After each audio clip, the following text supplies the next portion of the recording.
নমস্কার, আশা করি সবাই খুব ভালো আছো। আজকে আমি একটা দুর্দান্ত বড়ার রেসিপি নিয়ে এসেছি। এটা হলো পোস্তর বড়া।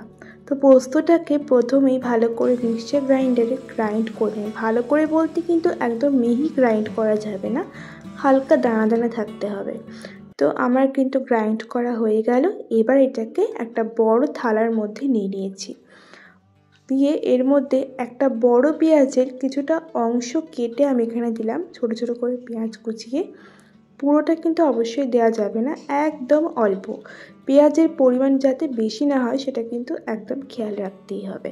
তারপর এখানে আমি দিয়ে দিলাম চালের গুঁড়ো 1 চামচ আর হাফ চামচ, আর এখানে দিয়েছি স্বাদ মতো নুন, মানে আমরা যেরকম নুন খাই সেরকমই দিয়ে দিয়েছি।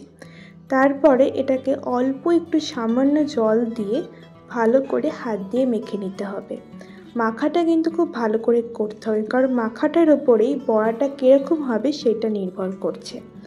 তো আমি হাত দিয়ে মেখে নিচ্ছি।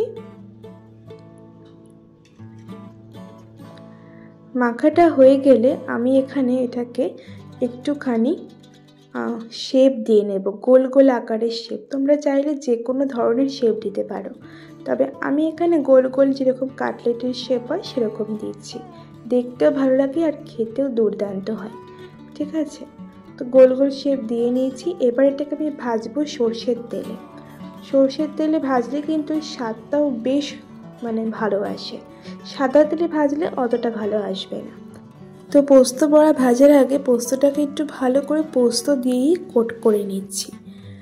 আর এখন দিয়েছি তেলের মধ্যে, এবং তেলে ভাজার সময় এটাকে কিন্তু একদম কম আঁচে ভাজতে হবে, যাতে পুড়ে না যায় আর বাইরেটা ক্রিস্পি হয়, ভেতরটা বেশ নরম হবে।